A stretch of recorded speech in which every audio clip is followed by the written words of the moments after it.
Assalamualaikum warahmatullahi wabarakatuh. Tetap semangat pejuang ekspor Indonesia. Ini ya, saya pakai kaos pejuang ekspor ya. Saya akan berbagi pengalaman saya pertama kali ekspor ya. Karena ini penting sekali bagi Anda semua yang baru akan mulai bisnis ekspor. Tentu ada pikiran, bisa ekspor apa enggak ya? Sama dengan saya dulu ya. Bisa ekspor apa enggak ya? Tetapi karena effort kita yang luar biasa ya, semangat juga termasuk teman-teman semua, kita sudah melalui beberapa step ya, internal perusahaan ya, persiapan promosi, dan kita masuk ke promosi ya. Begitu kita sudah promosikan, saya sudah punya website waktu itu. Kemudian saya lihat di website saya itu, di traffic visitor, itu yang muncul Moskow, customer Moskow. Beberapa page saya, halaman di website itu dilihat dari Moskow. Saya berpikir, wah jangan-jangan ini mau dapat order gitu ya. Nah, ternyata betulan suatu saat saya email sama mereka itu. Dia menanyakan, apakah kamu jualan green coffee? Ya, di email itu dia menunjuk gambar kopi sangrai ya, roast bean ya, warna coklat itu. Tapi dia mintanya green coffee. Nah, karena gambar dan tulisannya agak beda ya. Jadi saya waktu menjawab, ya saya jual. Ya. Berapa harganya?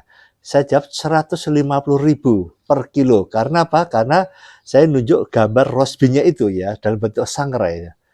Nah, dia respon lagi, wah bagus sekali, wow great price gitu ya, oh harganya oke gitu ya, bagus gitu ya. Nah, oke, saya kemudian terkomunikasi bisnis terus. Dia meyakinkan, saya mau order nih 20 kilo, bisa apa enggak? Oh bisa, sangat bisa sekali ya. Nah, dia menekan kaki, ini betul ya green coffee. Nah, saya jadi berpikir gitu ya. Jadi ini teman-teman ya.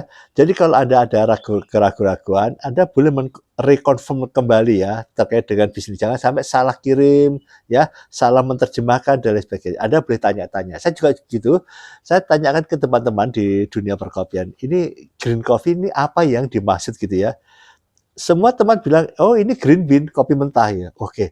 Nah, saya mikir, kalau kopi mentah, saya kulaan 50.000, terus 105, saya jual 150.000, harusnya bilang, wow, great price, murah sekali. Saya untung 100.000 rupiah. Wow, luar biasa. Ya, jadi ini keuntungannya 20 kilo lagi waktu itu. Nah, disinilah kita menanyakan kembali lagi ke dia. Terus kemudian saya berinisiatif, oke berarti ini saya agak ragu, saya mau reconfirm kembali. Saya kasih gambar satu persatu ya. Saya tulis kopi mentah yang kopi mentah kita tulis green bean coffee. Terus kopi yang hijau, kopi yang coklat ya, sangrai itu ya, saya tulis roasted coffee ya, roasted coffee. Terus kemudian saya kasih kopi bubuk ya, warna coklat, kita tulis ground coffee ya, kopi bubuk. Ada respon. Yang respon ada yang kopi bubuknya. Loh, kopi bubuknya kamu kok warnanya coklat gitu ya. Loh, iya. Saya butuh yang green coffee. Jadi dia kasih gambar lagi ya. Kopi bubuk tapi warnanya hijau. Saya waktu itu ya, tahun 2013 ya, waktu itu saya berpikir, oh ini kopi dideplok ya. Waduh, apa ini? Saya coba cari di Google. Nah, ternyata yang dia minta itu adalah green coffee. Ya, kopi bubuk yang eh, kopi hijau, kopi mentah yang dibubuk ya.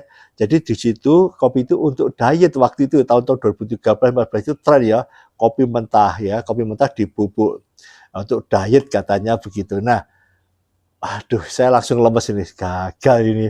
Karena saya nggak bisa buat kan kopi bubuk itu ya. Anda bayangkan sendiri ya, kopi itu disangrai dalam kondisi suhu di atas, bisa di atas 200 derajat Celcius saja, itu masih utuh loh ya. Cuma hanya crack aja kan, crack 1, 2 gitu, crack gitu ya. Tapi kan kopinya utuh ini. Coba bayangkan, berarti ini ada kopinya sangat ulet sekali, tidak sembarangan untuk kita bisa jadikan bubuk ini. Nah, inilah yang saya juga agak pesimis waktu itu. Terus kemudian saya jawab juga gini, berarti sorry saya tidak bisa memenuhi ini karena saya tidak punya alat untuk membuat ground coffee dari kopi bubuk ini. Wah, dia bilang begini, sorry, wah bagaimana ya ini, soalnya ini kopinya kan banyak dari Indonesia yang bagus gitu ya. Terus saya pikir alternatif gitu ya. Bagaimana kalau diproduksi di Rusia saja, saya kurangi 25%. Nah, gitu ya. Jadi 150.000 kan gitu, masih untuk besar ya. Saya kurangi 25%. Nah, dia langsung jawab ya. Oh tidak, tetap dibuat di Indonesia. Saya tambah 25% lagi. Waduh, ini tantangan ini. Saya cuma mikir juga ini ya. Ini ekspor perdana, tapi kok green coffee gitu ya. Aduh, terus saya mulai searching. Dia udah bersemangat ingin transfer waktu itu ya. Ingin transfer, saya tunda dulu. Saya sabar dulu. Jangan transfer dulu. Saya akan source mesinnya. Saya coba cari dismill. Ya, dismill. Bisa menepung berbagai macam biji-bijian dismill. Kayaknya bagus ini, cocok ini ya. Terus saya tanya kepada penjual dismill itu ya. Dismill itu bilang begini, oh bisa Pak, nggak ada masalah, bisa, kita biasa pakai begitu. Tapi saya sendiri ragu-ragu gitu. Kenapa? Kopi ini ulet ya, kopi ini ulet ya. Jadi ulet sekali sehingga saya pun ragu-ragu. Nah, setelah saya cek-cek harga-harga dan lain sebagainya, ada harga yang cocok dan cobalah kita usahakan gitu ya. Semangat ini namanya ekspor perdana ya. Saya coba giling pakai mesin penepung ini gitu ya. Nah, akhirnya ya saya setuju, mereka transfer langsung ya, transfer langsung.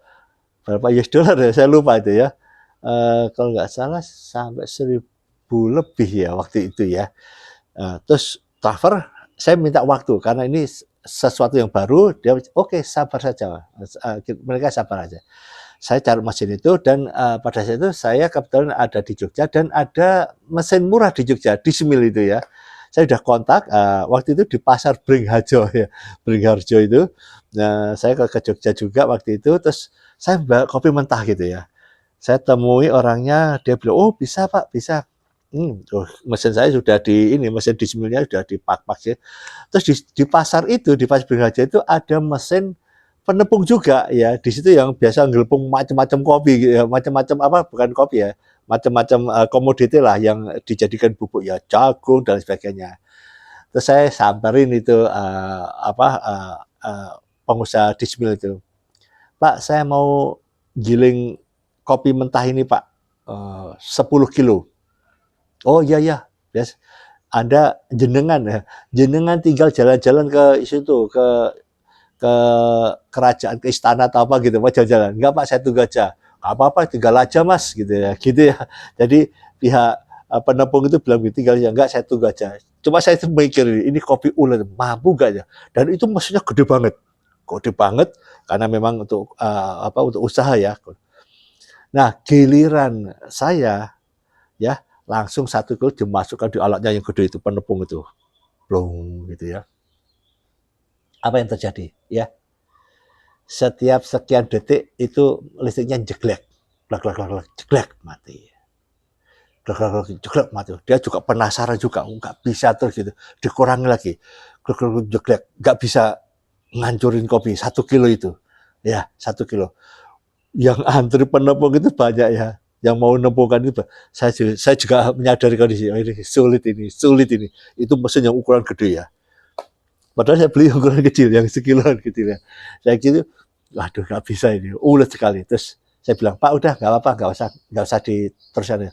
Ya minta maaf Mas ya, ternyata nggak bisa ya Mas. Iya iya, paham saya gitu ya. Nah ini ya, ini tantangan ini ya, tantangan begitu mesin sudah kita buat. Nah itu saya pakai mesin yang ya, bukan listrik yang dong dong dong dong, dong itu pakai minyak BBM itu ya.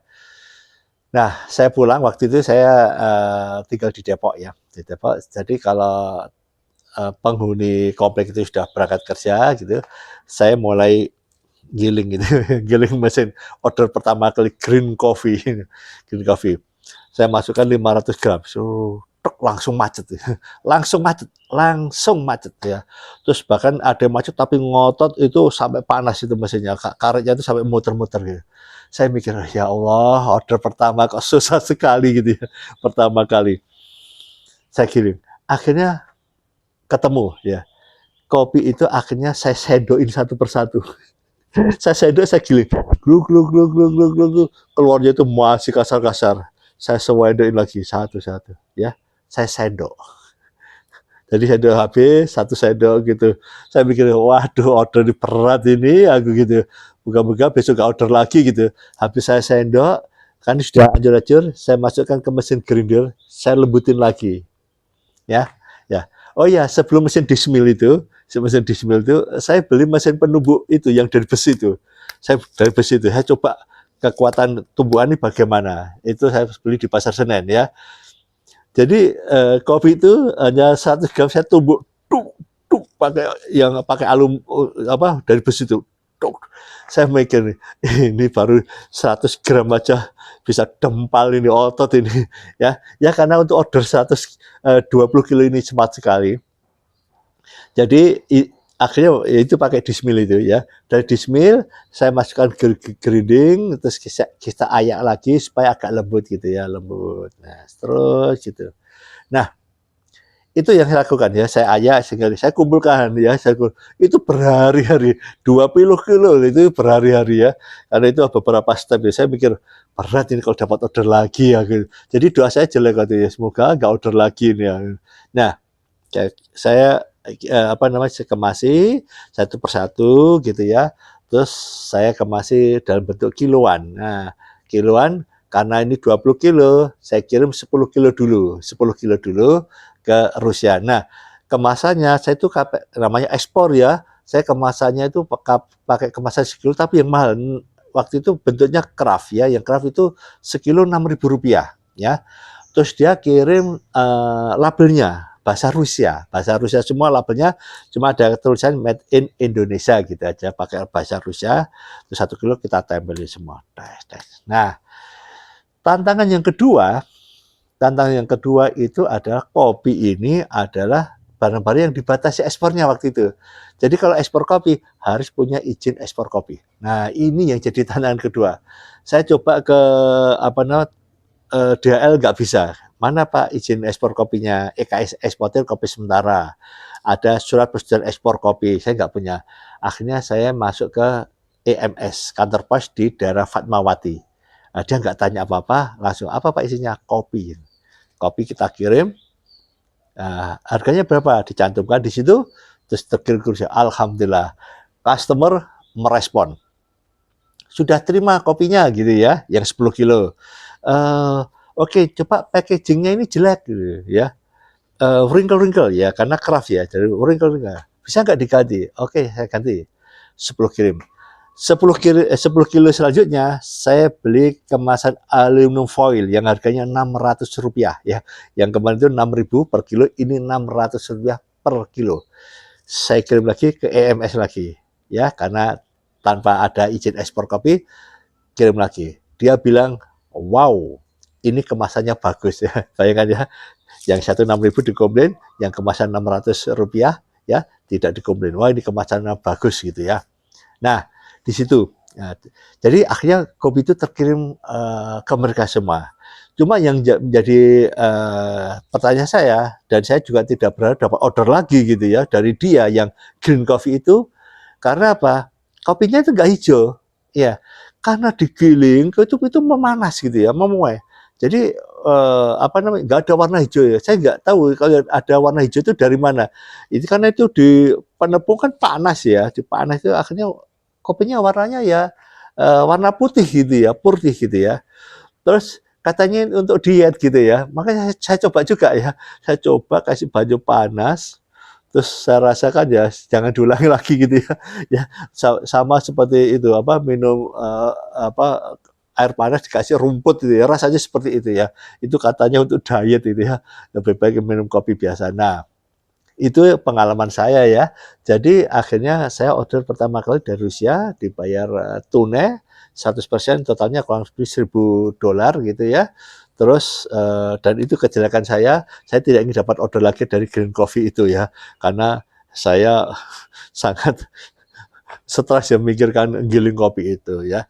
Jadi begitu selesai, saya nggak berharap dapat order lagi dari dia. Dan juga tidak ada komunikasi lagi ya, tidak ada komunikasi lagi dengan dia mungkin juga kecewa atau bagaimana. Itulah kemampuan saya di dalam membuat green coffee yang sudah saya maksimalkan, cuma mungkin tidak sesuai ekspektasi mereka. Dan karena juga di dalam pikiran saya juga tidak ingin dapat order lagi, ya akhirnya juga nggak dapat order dari dia ya. Nah ini jadi waktu itu begitu pengalaman saya.